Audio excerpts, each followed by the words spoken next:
विराटधरा स्थित सोहागपुर की भूमि में सुशोभित राजा बाग आज भी अपने पूर्वजों राजाओं के इतिहास को बाग की हरियाली में संजोए हुए हैं। ऐतिहासिक स्मृति से इस आकर्षक अवशेष मानो बीती सदियों और बेहतरीन लम्हों को महल की दीवारों में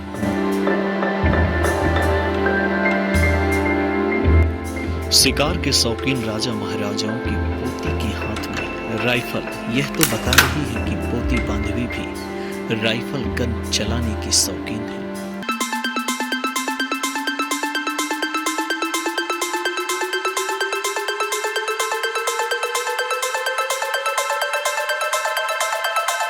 पर निशाना जंगली शिकार नहीं बल्कि स्पोर्ट्स ओलंपिक गेम में भारत को मेडल दिलाना है।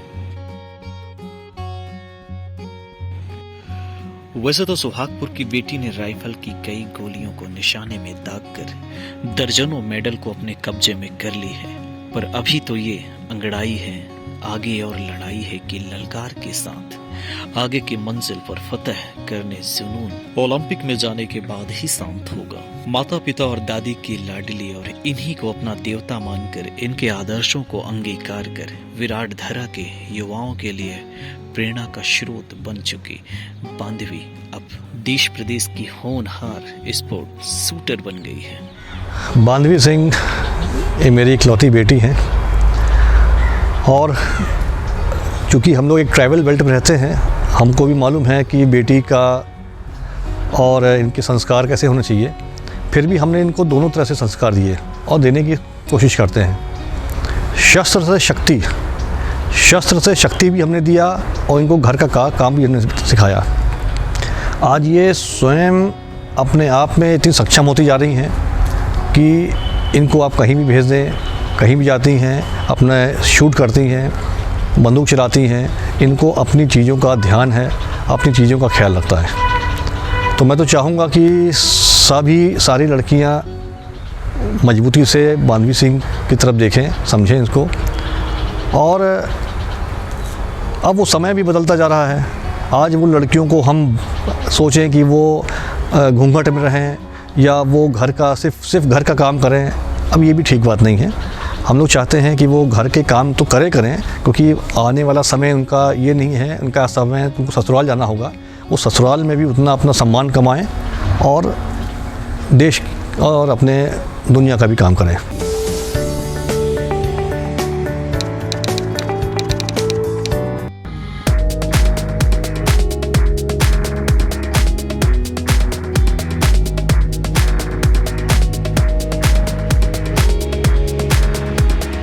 नमस्कार, आप देख रहे हैं युवा प्रेरणा। मैं हूं प्रकाश मोहन जायसवाल। विराटधरा की इस भूमि पर एक ऐसी होनहार बेटी जिसने सोहागपुर क्षेत्र का नाम, साथ ही प्रदेश का नाम और अब तो पूरे देश का नाम, 21 वर्षीय विराटधरा की बेटी बांधवी ने जो करके दिखाया वो अपने आप में एक इतिहास है, अपने आप में एक मिसाल है। लेकिन उससे युवा पीढ़ी कितनी प्रेरित होती है इसका सहज अंदाज़ा ग्राउंड रिपोर्टिंग में देखा जा सकता है। बहरहाल हमारे साथ मौजूद हैं बांधवी सिंह बघेल जी। बांधवी, बहुत बहुत स्वागत है हमारा इस कार्यक्रम में। इतनी सारी उपलब्धियां इतने कम उम्र में जी, किसको श्रेय देना चाहेंगी? इसका पूरा श्रेय वैसे तो मेरे पिता को जाता है, क्योंकि शूटिंग करना और स्पोर्ट्स में जाना ही सिर्फ उनके कारण स्टार्ट हुआ। नहीं तो यहाँ पे शहडोल में आज सच कुछ स्पोर्ट्स के उसमें है नहीं। उसके बाद जब चालू कर दिया स्पोर्ट्स तो फिर फूफा जी ने भी काफ़ी मदद की। तो ये सब श्रेय वैसे इन्हीं सबको जाता है, क्योंकि इन्हीं लोगों ने वो कहीं मोटिवेशन और इंस्पिरेशन दिया।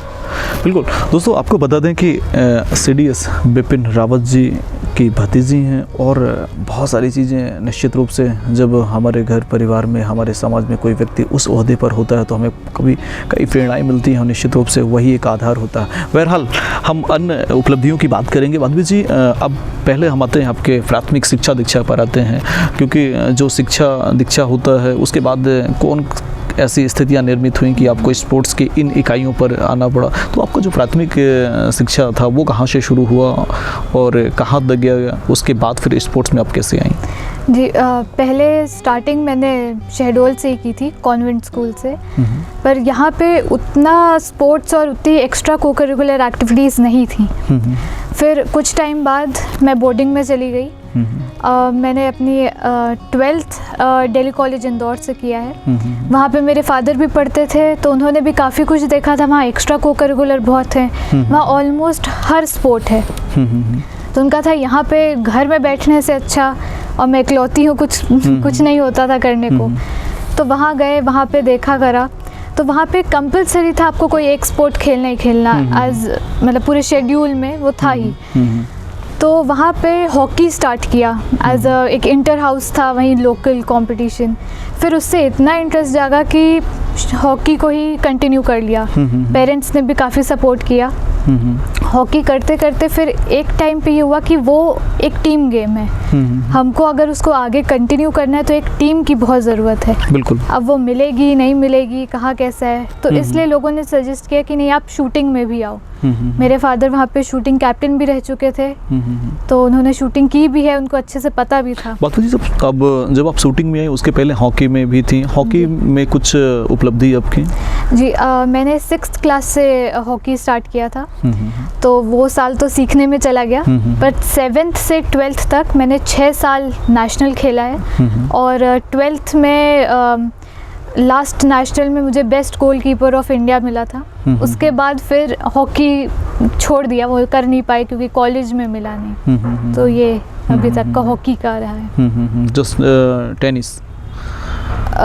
हाँ, मतलब from 6th to 12th hockey, and then from 10th I started shooting करना स्टार्ट कर दिया था, क्योंकि वहाँ पे इतने स्पोर्ट थे, आप कुछ भी कर सकते हो। तो फिर शूटिंग स्टार्ट किया, और इंटरेस्ट भी एकदम से बहुत आया, क्योंकि घर में भी देखा है, बंदूकें देखी, ये सब है। ये नहीं था कि बहुत नया नया था, इंटरेस्ट था ही। फिर वो स्टार्ट किया। और शूटिंग भी जब पहले दिन हम लोग रेंज पे गए थे, तो कोचेस भी वहाँ पे ऐसे हो गए कि अरे इसका तो नेचुरल पोस्चर है, तो ये और जल्दी पिकअप करेगी उसको। तो फिर शूटिंग में आ गए, हॉकी भी करते रहे, मतलब दोनों स्पोर्ट साथ में चल रहे थे 12th तक। शूटिंग की जब हम बात करें तो निश्चित रूप से पूरा जो पारिवारिक बैकग्राउंड है, जिस परिवार से बिलोंग करते हैं, वो एक आधार रहा होगा। लेकिन प्रतिस्पर्धा में जाना है या शौक के लिए करना है, ये दोनों क्या उस समय स्पष्ट थे?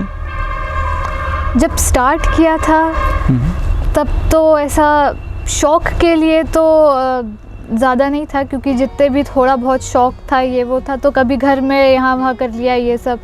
पर वहाँ पे जब गए तो कंपटीशन समझ में आया। बिल्कुल। कि शूटिंग में भी कम कंपटीशन नहीं है, महंगा गेम है पर बहुत कंपटीशन है। जैसे ही स्टार्ट किया, 1-2 कॉम्पिटिशन्स हुए, उसमें अच्छा किया, तो लगा कि नहीं, इसको कंटिन्यू कर सकते हैं और एज अ कंपटीशन ही लेके इसको आगे बढ़ना है। बिल्कुल। IPSC में हमने देखा है कि आपने काफ़ी रिकॉर्ड बनाए हैं, वो कैसा था? जी IPSC एक तो ऑल इंडिया गेम होता है पब्लिक स्कूल्स का। तो 10th में मैंने पहला खेला था, तो उस साल मैंने गोल्ड जीता और रिकॉर्ड बनाया। फिर 11th में फिर गोल्ड, और अपने ही रिकॉर्ड को तोड़ के फिर दूसरा रिकॉर्ड। फिर 12th में फिर गोल्ड और अपना एक और नया रिकॉर्ड। और शायद 12th के बाद से मुझे अभी 4 साल हो गए हैं, वो रिकॉर्ड वैसा का वैसा ही है, कोई अभी आके उसको तोड़ नहीं पाया है। तो IPSC में लेकिन यही इतना ही। IPSC चूँकि इंडिया लेवल का गेम होता है, उसमें बहुत सारे लोग आते हैं, और आपकी अगर बात करें तो विदाउट एक बेहतर कोच तो ठीक है, लेकिन आपकी खुद की तैयारी ऐसे लोगों के बीच और इतने सारे रिकॉर्ड बनाना।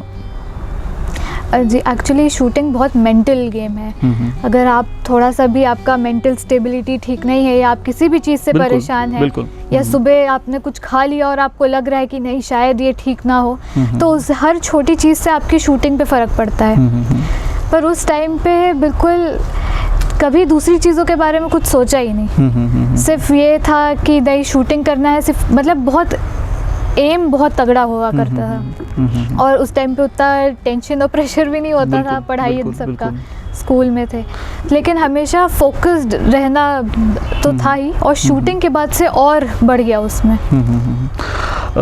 माधवी जी, जब आपके फूफा जी की खबर आई और आप उस समय national open 64 national shooting competition में थी, संदेश या खबर सुनने के बाद, और उस समय आपने सारे रिकॉर्ड बनाए, कई गोल्ड जीते, कैसा अनुभव था वो? क्योंकि वो एक कष्टदायी पल, क्योंकि कहीं ना कहीं वो आपके आदर्श थे, उन क्षणों में वो संदेश, वो बुरी खबर सुन के भी कंटिन्यूटी बनी रहना और उपलब्धि हासिल करना, कैसे अपने आप को मेंटेन कर पाए?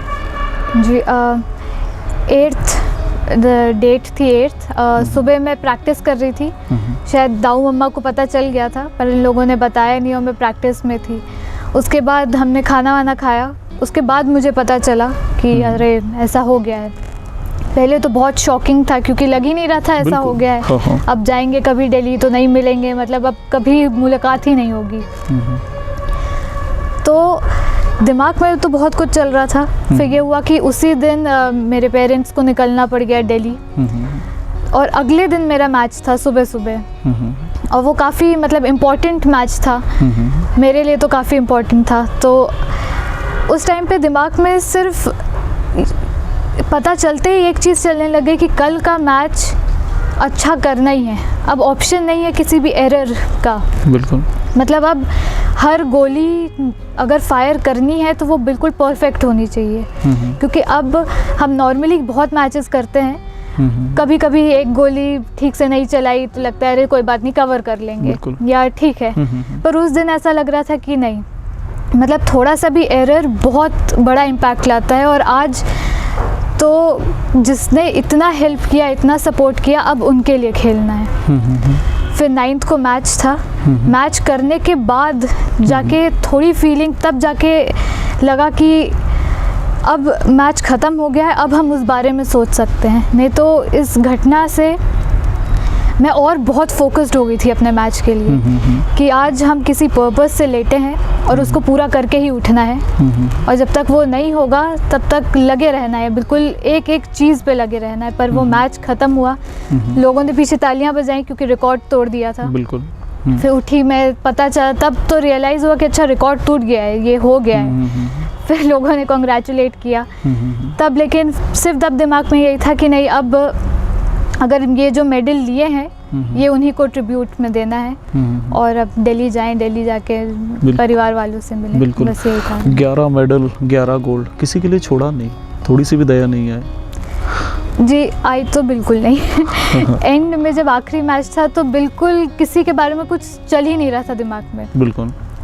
और सिर्फ ऐसा लग रहा था कि नहीं, आज एक एक चीज़ सिर्फ उन्हीं के नाम पे है, तो छोड़ने का तो सवाल ही नहीं था। बिल्कुल। वैसे आपको लेकर CDS विपिन रावत जी की इच्छा क्या हुआ करती थी, उद्देश्य क्या हुआ, क्या बनाना चाहते थे वो? उनके कुछ आपके लिए मोटिवेशनल जो चीज़ें रहती होंगी वो ज़्यादातर क्या हुआ करते थे? जी, हम लोग हमेशा या तो डिनर या शाम के टाइम पे ही मिलते थे, वो नहीं तो ऑफिस में रहते थे। पर उन्होंने हमेशा मुझे शूटिंग को लेके बहुत सपोर्ट किया। दिल्ली में भी एक रेंज थी आर्मी की, वो वहाँ पे भेजा करते थे कि नहीं जाओ करो। वहाँ पे भी उन्होंने बोल रखा था इसको कुछ भी हेल्प चाहिए हो तो तुम लोग करना, क्योंकि उनको लगता था कि टैलेंट है, इसको अगर वो सपोर्ट करेंगे तो शायद ये आगे बढ़ जाए। और आजकल तो कोई टैलेंट देखता ही नहीं है, कोई भी बहुत टैलेंटेड लोग होते हैं पर आप आगे ही नहीं सपोर्ट किया जाता है उनको। बिल्कुल। पर उन्होंने वो सपोर्ट दिया था मुझे। दिल्ली में करनी सिंह रेंज है, काफ़ी दूर है, पर वहाँ पे गाड़ी दे के भिजवाना, वापस लाना, ये करना वो करना, मतलब वो वैसा पूरा सपोर्ट देते थे। बिल्कुल।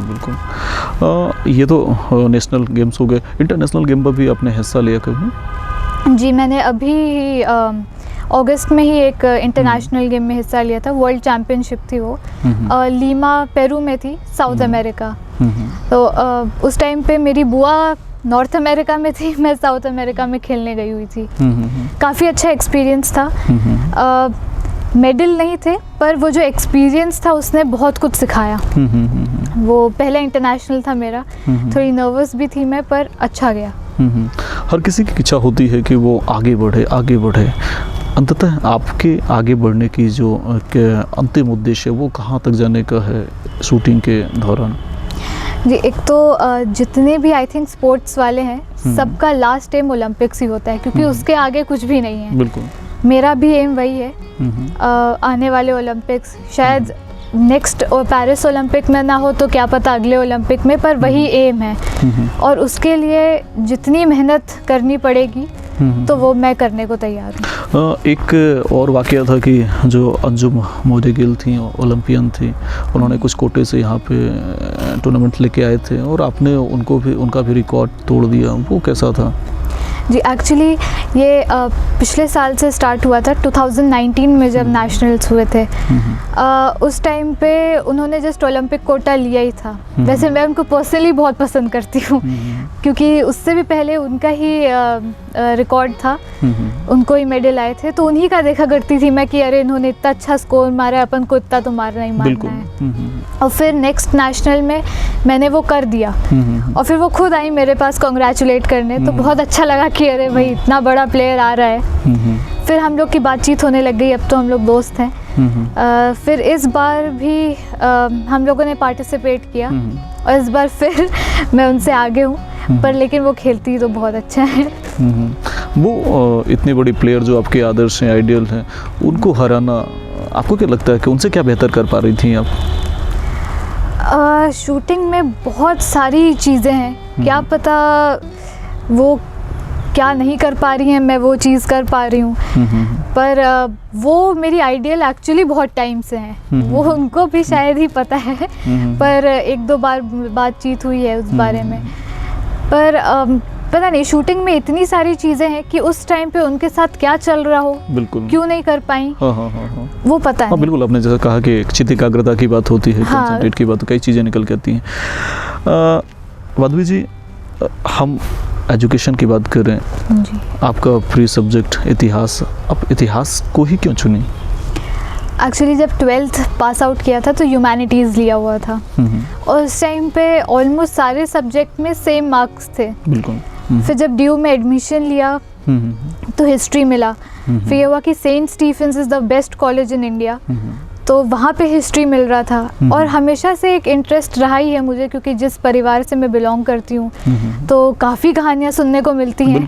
कई बार यहाँ गए वहाँ गए, सब जगह सुनने को मिलता है, तो हमेशा से ही एक ऑलरेडी इंटरेस्ट कहीं ना कहीं था अपने रीजन को लेके। तो फिर हिस्ट्री चुना। उस टाइम पे तो पूरी वर्ल्ड हिस्ट्री पढ़ाई जाती थी कॉलेज में। फिर अभी मास्टर्स में थोड़ा कट शॉर्ट हुआ है, बट अब आगे यही है कि अपने सुहागपुर की हिस्ट्री मैं ज़्यादा पढ़ना चाहूँगी। माधवी, यदि हम पारिवारिक पृष्ठभूमि की बात करें तो एक वो दौर था जब राजतंत्र था, राजा राजवाड़ों का पूरा वो था, उस परिवार से बिलोंग करती हैं और निश्चित रूप से अगर हम सुहागपुर की बात करें, इस क्षेत्र की बात करें, तो उनकी एक अद्भुत देन है इस क्षेत्र को। आप क्या देना चाहती हैं? देखिए, अब तो वो राजतंत्र तो ख़त्म हो गया, वैसा मैं कुछ नहीं दे सकती जैसे मेरे ग्रैंडफादर या ग्रेट ग्रैंडफादर ज़मीनें देते थे, लोगों को बसाते थे। लेकिन जितना मैं करना चाहती हूँ या जो मैं कर सकती हूँ वो ये है कि मैं पर्सनली यूथ से कनेक्ट हो सकती हूँ। यहाँ पे पिछली बार भी इन्होंने ऑफ़र दिया था कि आप बेटी पढ़ाओ बेटी बचाओ के उसमें आइए करिए, पर एक तो मैं बाहर रहती हूँ इसलिए कर नहीं पाती हूँ। नहीं तो सबसे बड़ी बात, यूथ को आजकल अपने ऊपर भरोसा ही नहीं होता है। इतना कंपटीशन है कि लोग सोचते हैं कि क्या पता हम नहीं कर पाएँ या क्या पता कुछ हो जाए, फैमिली प्रॉब्लम्स हैं, ये है।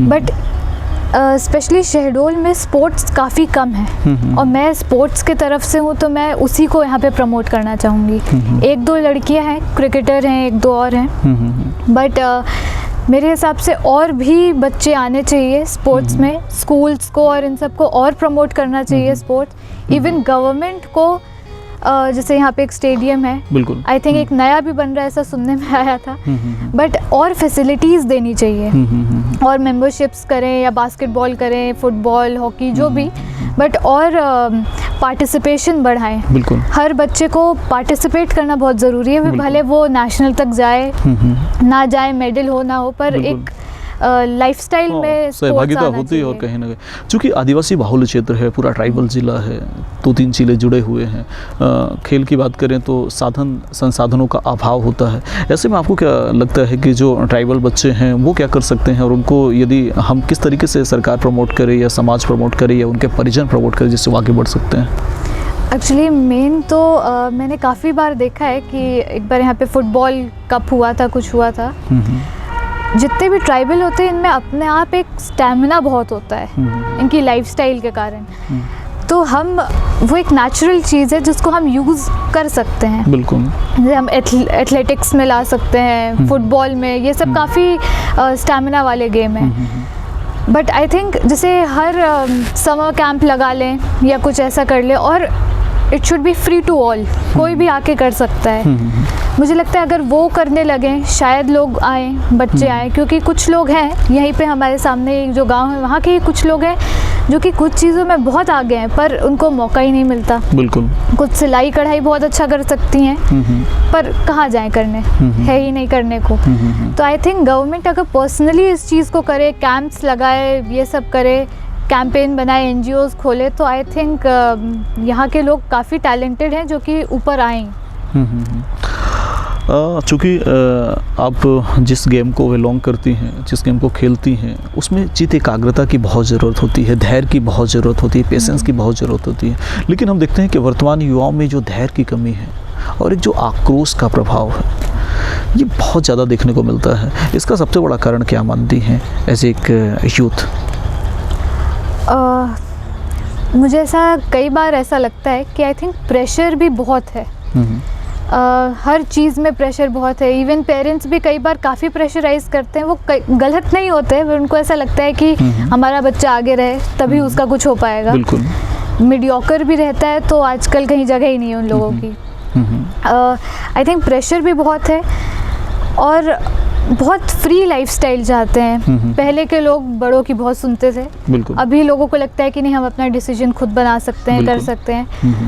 पर और एक तो जब से मोबाइल आया है मोबाइल के कारण इतने इनोवेटिव्स आइडिया भी काफ़ी आए हैं और कुछ बहुत ही ख़राब चीज़ें आई। जैसे एक तो PUBG आया था जो कि इतना एडिक्टिव है कि लोग उसमें घंटों घंटों भर निकाल देते हैं। बिल्कुल।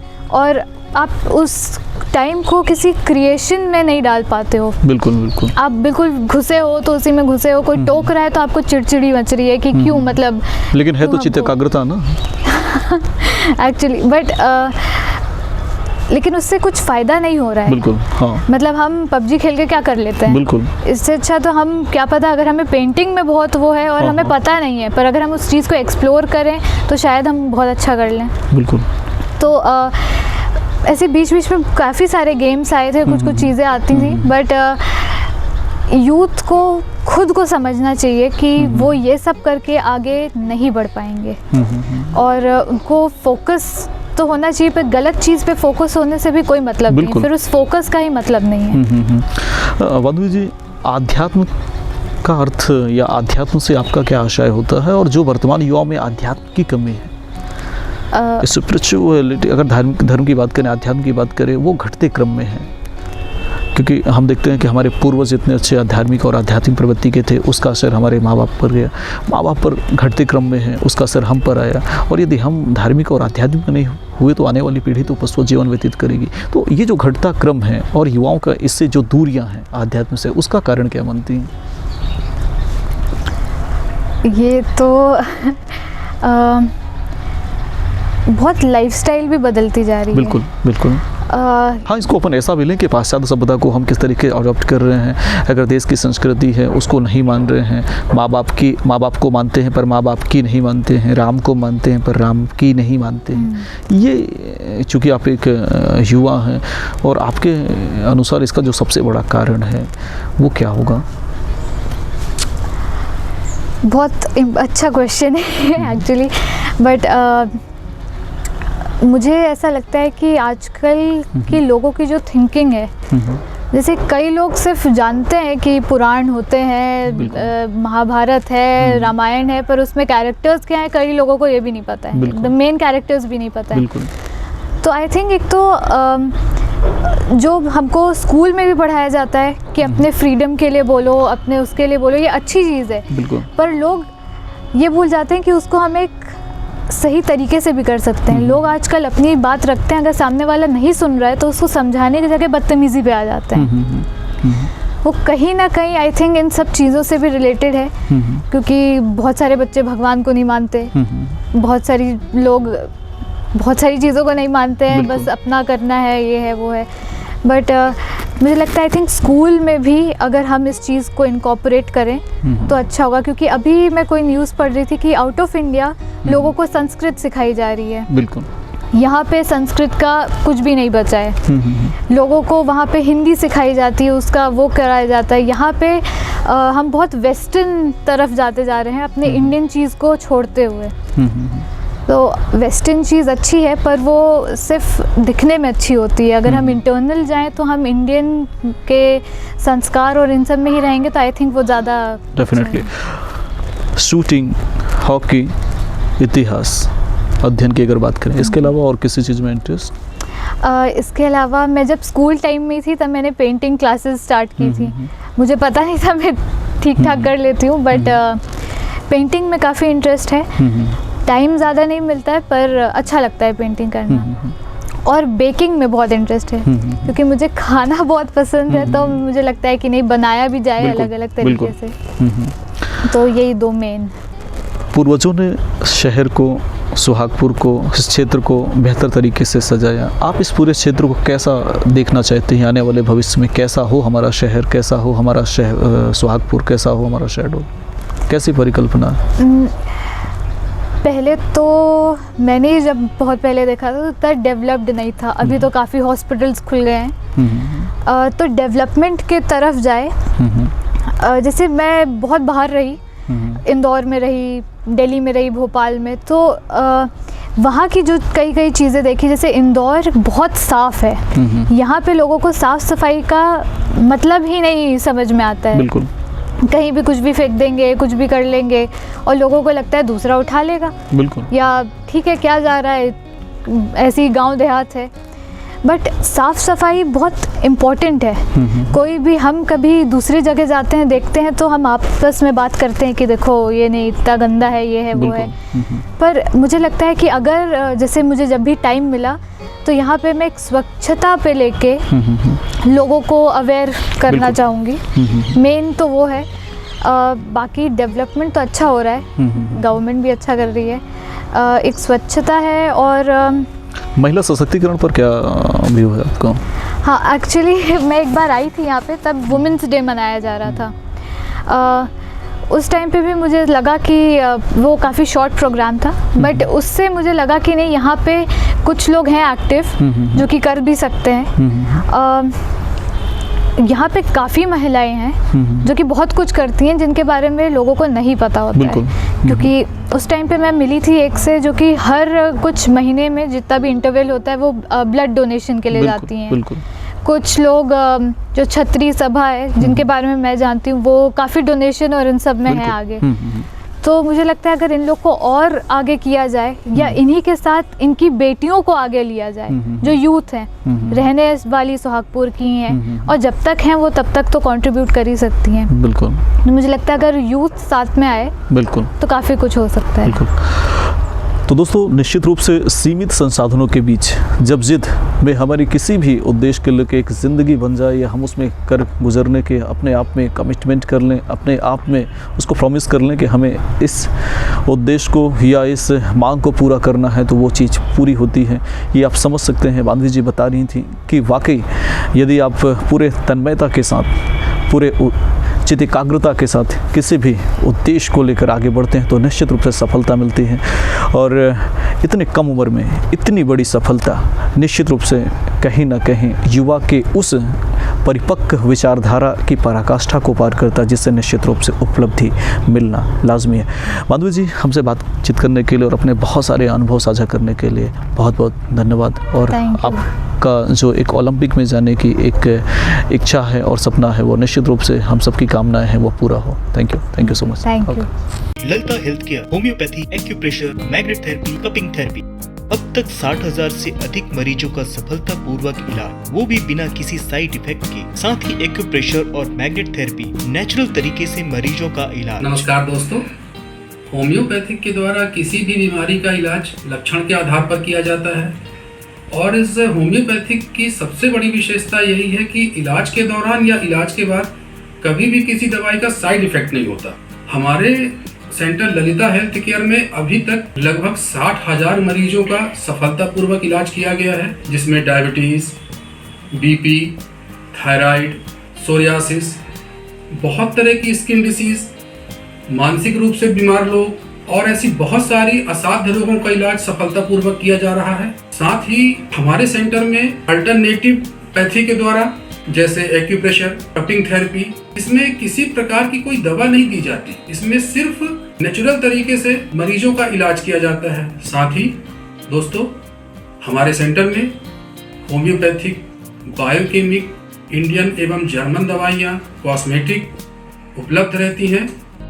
संभाग का सबसे बड़ा homeopathic clinic doctor Kapil Mishra, एक अनुभवी चिकित्सक द्वारा, साथ ही आपके वास्तु दोष का निवारण दृष्टि वास्तु शास्त्र एवं फेंग शुई में आए और अपने वास्तु दोष दूर करें। Lalita health care centre, near Swastik gold building, Gharaula मोहल्ला, शहडोल। कॉन्टैक्ट 9827813127।